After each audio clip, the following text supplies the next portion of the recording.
So it's almost 2 a.m. It's Sunday night, July 7th, I think? 6th, maybe? I don't know why it feels relevant to say the time, but I might as well have some sense of the chronology of these. I think they're gonna become maybe something I actually keep doing because it kind of makes me feel better. I'm sorry if the audio is very quiet, but my roommate's actually home tonight and I don't want to risk waking her up. So even though the door is closed, I just am trying to keep things soft. Plus, 2 a.m. I just have not been sleeping. I can't sleep until like 4, 5 a.m. consistently. My mind won't shut up. Nothing will shut up. Everything is too much. Just everything is at once, and everything's too much. And so I just try to find little things to ground myself, and if I can make myself really focus on something, have something that absolutely holds my attention, then for a little while I feel better. And like today, I went to the Schindler House, which is a famous architecturally significant house. It's about a half hour from here by bus. My dad wanted me to go to take pictures because he can't visit it. He wants me to visit a few different architecturally significant sites around here, and I want to go too. I wasn't just going for him because it was cool and I like architecture and history and the particular type of architecture that it is. It's like Frank Lloyd Wright, Usonian type stuff, so that was cool. And on the way there, I was getting really, really anxious and sitting on the bus and just like all the people around me in the bus and making sure I was getting off at the right stop, and it was just everything at once, everything. And so I felt really anxious, and I got off the bus and I was trying to navigate to the house, and it was in a residential neighborhood. It was actually not too hard to find, but everything just, I think just because of how my mind was, it was like basically straight down one street and then like a left turn, but it felt like so convoluted, and then just all these houses around me, and it was all unfamiliar. And when I'm feeling like this, I always feel like everyone around me is looking at me, and it's probably irrational. Maybe sometimes they actually are looking at me because sometimes I'm visibly very flustered or I look lost. I think this time I probably looked kind of visibly like something was up because I was frantically looking at the map on my phone. And feeling bad about using data for that because we don't really have a data plan. Obviously there was no Wi-Fi, so I was using data, and that's going to cost us money, but I needed to have the map to make sure I was going the right direction, to have something to follow and some instruction. Then I found the house, and once I was there, it was fine. I was focusing on looking at the house and taking it all in, and camera angles, taking pictures of it, taking video of it as I walked through, and making sure that my video walkthrough gave a sense of what it was actually like to move through the space. I wanted to really capture that because I feel like there is a way that I could have taken the video and had it not really make the experience come through on camera, and that's what I wanted. I wanted it to be like my dad was there walking through with me and seeing all the same architectural details, hearing the information on the tour since he couldn't actually be here. And so that was fine. The house is beautiful. And then walking back, it was not that far off from an area I'd been before that has a lot of stores and stuff. So I walked over there, and suddenly I didn't want to be at home. I didn't want to be alone in my own head. It felt awful to me, the idea of coming home, because then I would just be alone in my room.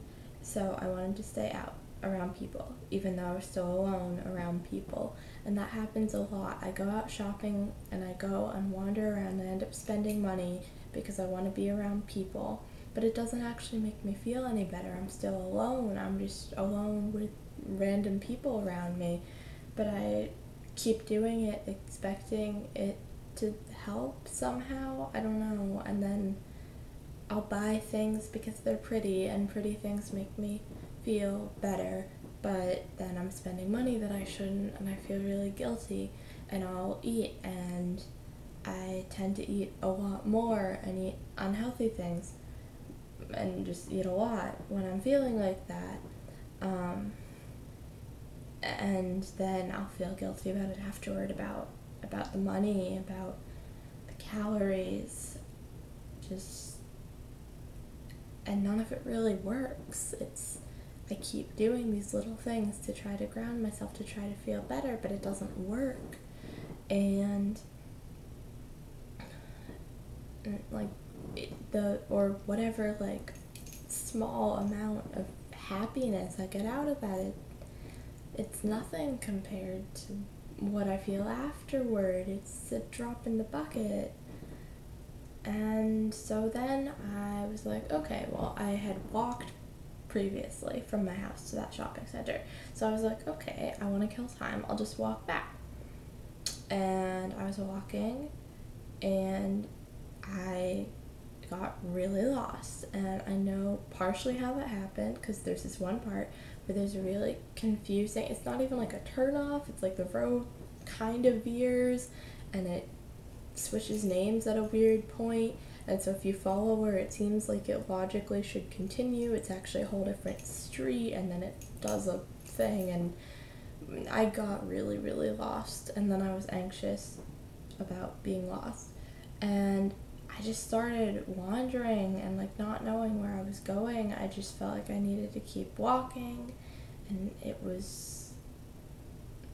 and so then I put on data again so that I could get to a map to find my way back.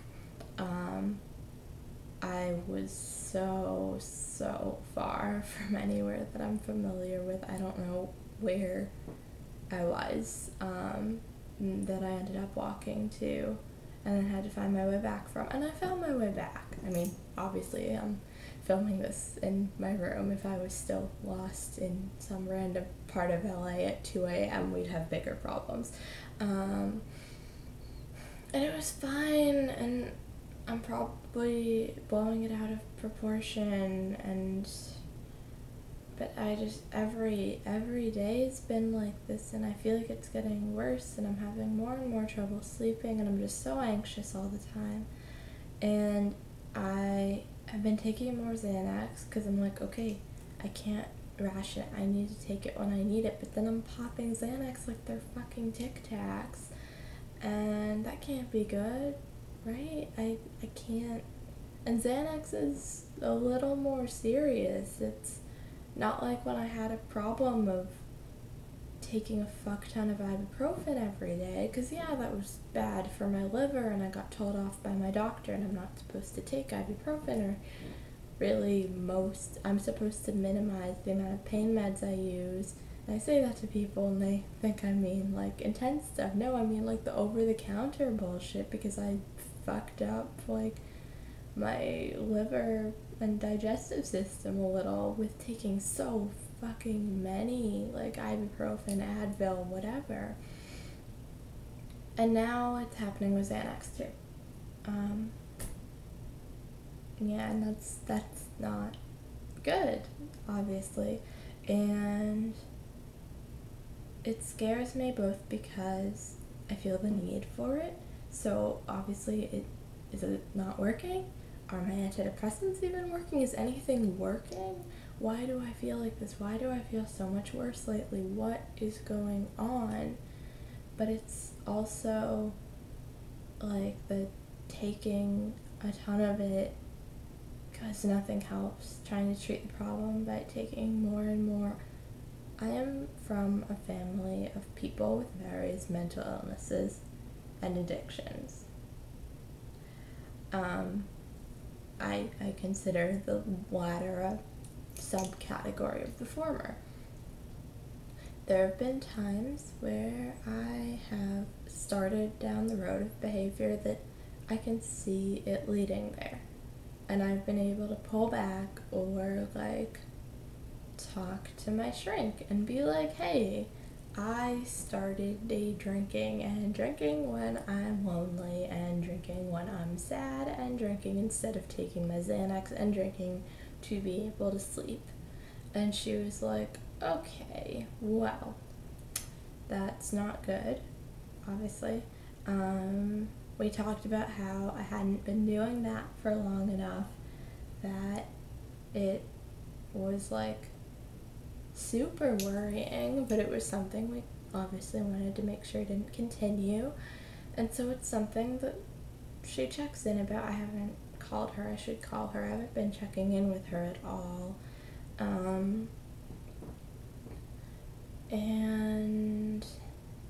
But yeah, it's like there's that, and now the Xanax, and the thing with the ibuprofen before, and also just like the compulsive quality to, I mean, I do a lot of compulsive things. I have been diagnosed with OCD, so that kind of goes with the territory. Woo, diagnosis list. But like, I don't know, something feels different about like trichotillomania versus starting to pop more pills than is maybe strictly necessary or good for you, you know?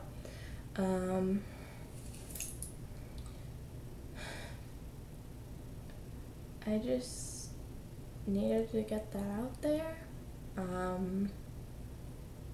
Out where I'm probably gonna post these on Tumblr, and you're all gonna think I'm a fucking nutcase, because I am. And I was reading an article where, so lately, okay, first I need to do a little tangent here, is lately, okay, I'm becoming really stuck in the future again. But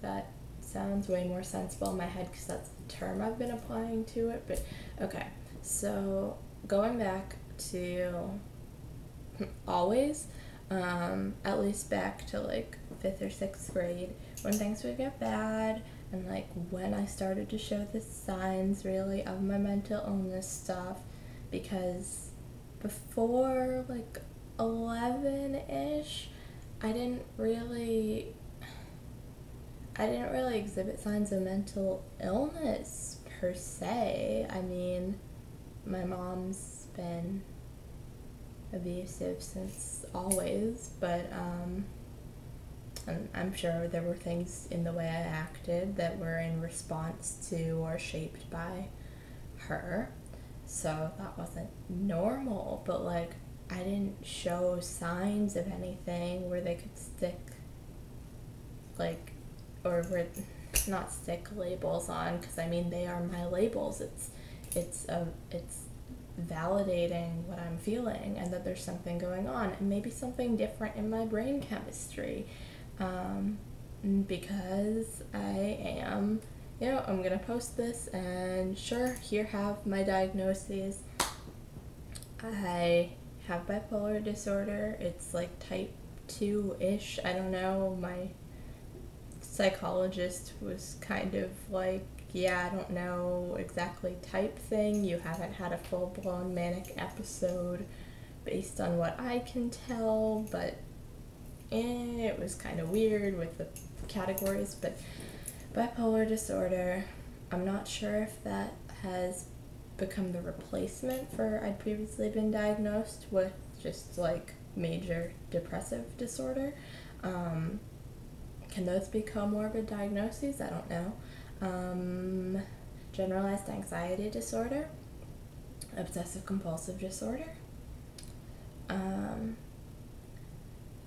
And I guess sort of Ed knows, eating disorder not otherwise specified. She's never used that exact term, but we regularly talk about my disordered eating and my history of disordered eating, and check in about like my eating and exercise habits. I just have a long history of like going through sort of, it doesn't seem right to call them phases, and especially because we're talking things of like a year where I cut out all basically all processed foods.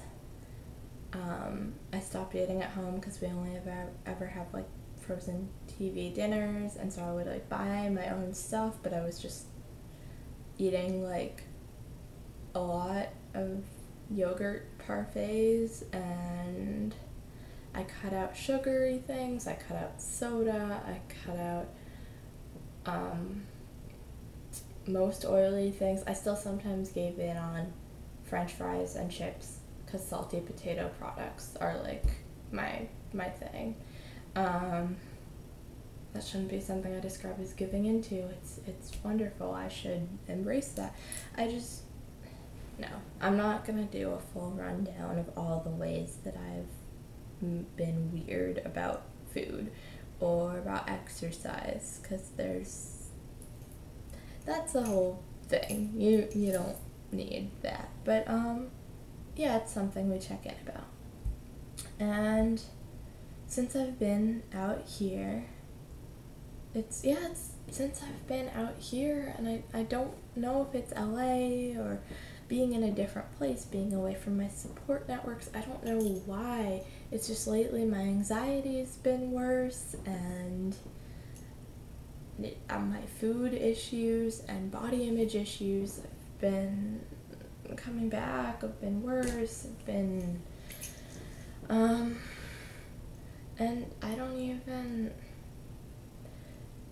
I was thinking my depression was coming back, but then I was like, I sometimes graph my moods. I don't consistently like do mood tracking, but I was looking at this, but also looking at like my energy levels, and I'm really bad at identifying when it's a mixed state, which I've experienced before, but it's always been something where before I was seeing my current therapist, there were just times where I'd be like, I don't know what my moods are doing, but those were always the times where like the most dramatic things would happen. Makes it sound, so those are the times where I would fuck up the most or hurt myself the most. I've yet to have to be hospitalized for anything, yay! Or seen like wow, if my roommate can hear any of this, she's gonna be like, who the fuck did I grant a sublet here?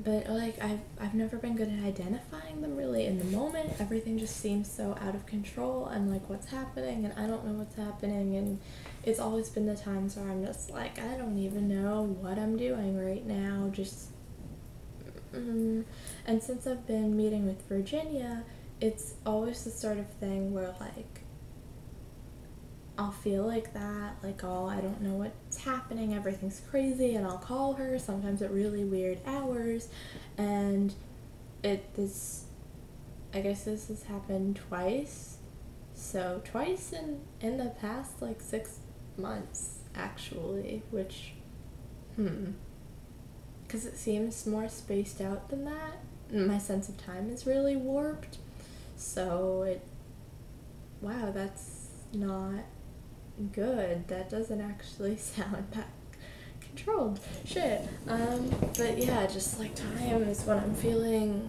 I guess, the way I am now. I don't know. Every time just feels so like weird. I can't even be like, this is like that other time. I'm like, what the fuck is this? What is even happening? What are my moods? What is my life? What is what?